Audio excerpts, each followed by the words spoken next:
Well, here we are, Monday night, and our focus is on hockey. Wildcats, 65-59, 38 seconds left. Question mark at the end. Credits on hockey. Wait, where's on hockey? Yeah, this is how weird.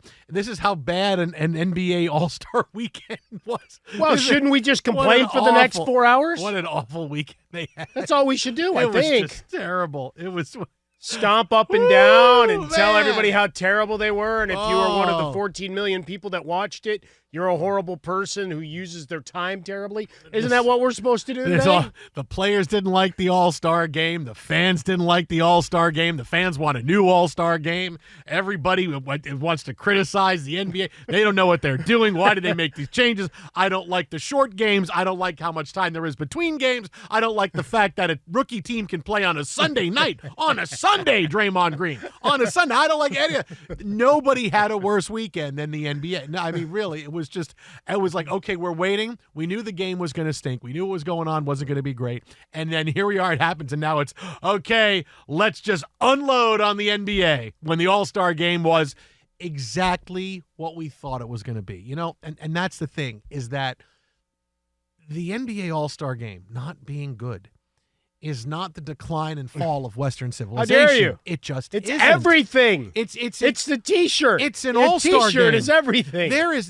is such a difference between the actual impact of the All-Star game and what people thought about, and then what's being said about it. Like a personal affront has been done to all the NBA players and pundits and experts and analysts. Like, I can't believe the NBA put this out there for me. It's an All-Star game. What the blank do you want it to be, man? It's an All-Star game. It's here. We're forgetting about it. We're moving on, right? That's kind of what the All-Star games are like. That you can't think back to, well, the All-Star game was great. Yeah, it was great years ago. It was great. It was also, the NBA wasn't as great because you didn't see as many games. You didn't get to see the players as much as you did now. The NBA is in a better place now than it was when the All-Star game was great. It's an All-Star game. It's an All-Star game. This is not somebody went into your pocket and took money away from you. It was an All-Star. I don't know what people want it to be. This is a completely overrated topic as far as the impact of the All-Star game on the NBA. Adam Silver's a failure. It's an All-Star game. What the hell do you want? Adam Silver should have just been holding up the numbers 7 and 6 the entire time.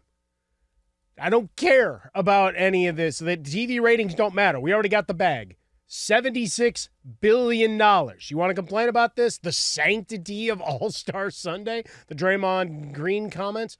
I mean, that's about as laughable as it gets. And for the players themselves, I give them credit. They actually look like they wanted to play basketball in between Kevin Hart and everybody else having to yammer on and do stand-up comedy for 15 minutes at a time. Yeah, Shai Gilgeous-Alexander be like, can I actually play basketball? Can we just play basketball, please? So if you'd actually done that in your 3.5 hours of televised time, which included 30 minutes of basketball play, you came for the basketball. The rest of it's a fun sideshow. But when the guys show up and actually want to play basketball, guess what?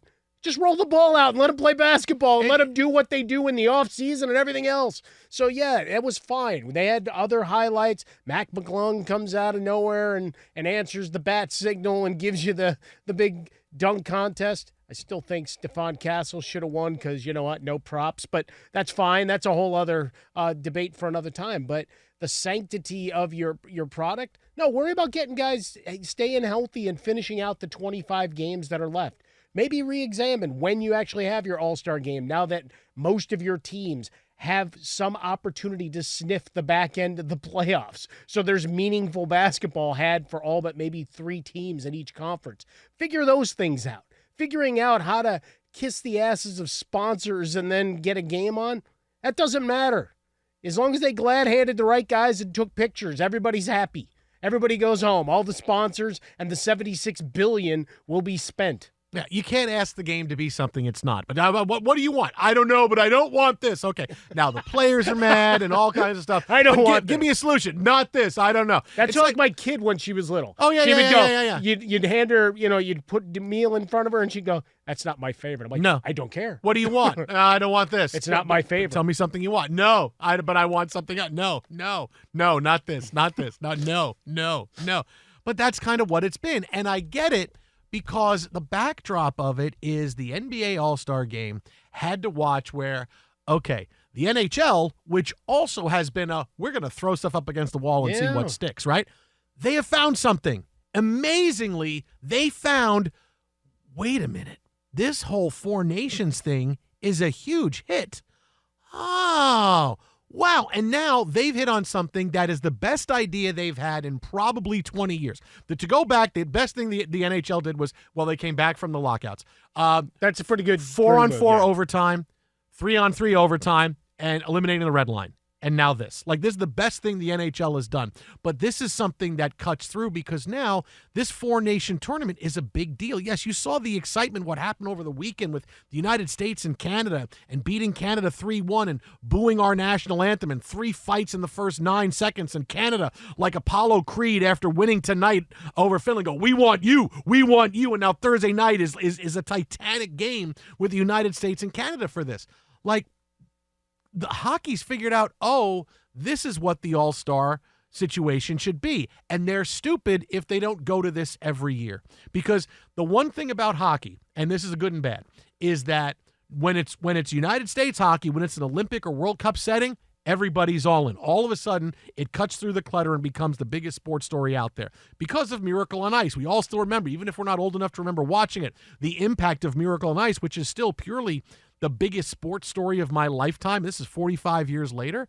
This is a pure sports impact where you're still feeling it. Whenever it's us against the world, whenever it's American pride, hey, we get in on it. Now, the bad news for hockey is that's really the only thing that people go crazy for. Yeah. But now you've seen that. This is what it should be every single year. And you already saw NBA players saying, we want our own USA versus the world, right? We can't have USA, we're different nations. Not enough players are there that can make all-star teams, but they want their version of that. And they talked about it today, and Jokic and Trae Young, and hey, we want this thing now.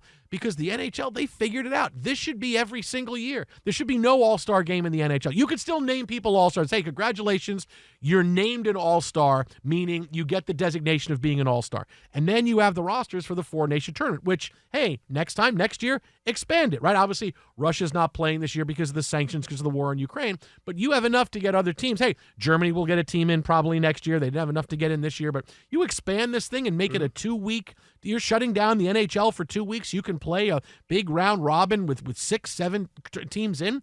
Everybody gets in for this, man. You would own this week on the calendar. If the NHL is smart, they make this a permanent thing and say, this is how we're doing it for the rest of the time. This old all-star thing, hey, we threw enough up against the wall. We finally got something to stick. This should be it. Well, U.S. versus the world, right? And, go through the history, different iterations of this. They're saying that the U.S. win over Canada, saying averaged about 4.4 million users, or viewers, I should say. That's a pretty good number, right? On the grand scale, you're not getting NFL numbers, you're not getting college football playoff numbers, but 4.4 million on a Saturday night, the way things went viral immediately, 3 fights in 9 seconds. I think the over-under on fights was 2.5, by the way. So I think we had that cashed. 9 seconds. So get that money back into the betting fields immediately. But you tap into the national pride, as you said. It's always going to be there, whether it's the Miracle on Ice, whether it's just the general geopolitical climate we've been in and have been living in decide where you jumped in out there listening, wherever you are on the globe, right? The iHeartRadio app, all our affiliates, wherever you jumped in on that. But national pride always comes in. That's why they lean into those ads. Hey, made in the USA. How many of those have you seen in the last year or so, right? Leaning back into it. So if that's going to trickle down into the players, coaches, and those rivalries and national pride coming in. Think about the NBA All-Star game. What was the greatest line? We came out of Nikola Jokic going, yeah, I miss Luka. I wish he was here. We had a lot of good times. Well, they'd be paired together, and the good times would be rolling, no question about it. But all of that to say, yeah, you got to try to find something in that formula that's going to get folks stoked and keep throwing stuff against the wall or just cancel it altogether. You know what? It's a meet and greet. Come down, sign some autographs, take some photos, and just do an extension of the week-long convention that you've already got for the NBA. The NHL, for right now, Gary Bettman's got to be loving this. Get a couple more teams involved, expand a tournament. I think everybody's more than happy to break it down because we've had 2-week breaks in the past. We've seen extended spaces, because of the international play. Same thing here. Just dial it up, give it another week, and capture whatever market that you can and sell the hell out of your stars. Anybody that's going anywhere near a giant milestone for themselves or on a career chart, that should be in the lower third constantly. You are watching greatness. Let me remind you. And look, right now, United States trailing Sweden 2-1 in the game. The United States does not need. Nobody named Kachuk is playing in this game, so just to let you know, okay, really don't need this. Well, game. They got to be ready to fight on Thursday. Yeah, but look, but that's the whole thing is that all these sports now are looking for a way to try to jazz up the middle of the season, right? The NBA is looking at the mid-season tournaments, the in-season tournaments, the NHL is looking.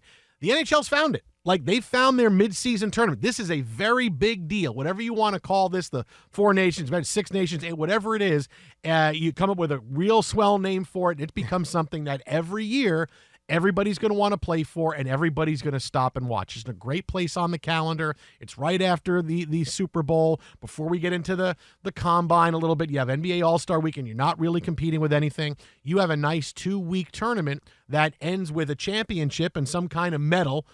Make a gold medal, that's fine. It doesn't need to be Olympics to be gold medal, but they figured out the mid-season tournament that everybody is going to be in. Because you look at the attention that this has right away, I think the NHL is going to look back and say, okay, what are the biggest events of the last 25 years? And in a few years, they're going to look back and say, Game 1 or Game 2 for the United States, Canada, in the first 4 nations, the brawl off the beginning, everything going in with the national anthem and the hatred that Canada has for the United States for Canada with the whole, are we going to annex Canada or not? Are they going to try to annex California? Like, we're going to look back at that moment and say, this was the birth of that in hockey, and now they've taken over and they've figured it out. So again, it's a silver lining for the NBA. It's like, hey, keep throwing stuff up against the wall, man. You never know what's going to stick. And the NHL clearly did it for a long time, and look, they found it. So NBA, just keep doing it.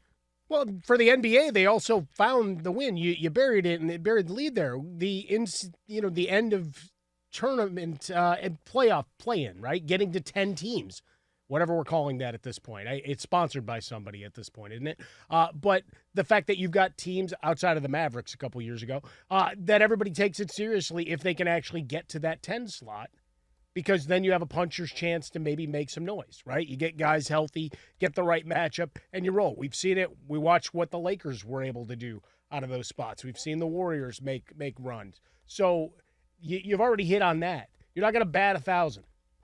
So for Adam Silver, it's trying to figure out what the next iteration of things. And if players are commenting on this hockey win to get on board, then yeah, this is the next iteration. All right, this didn't work. Everybody rated it terribly. Everybody said, let's cancel it, including Kevin Durant. But if you get him back, I mean, he was crying talking about his USA basketball experience. Yeah, I know. Right? I know. There's your in, Adam Silver. Well, I know I got him. Who else can I get? Let's go.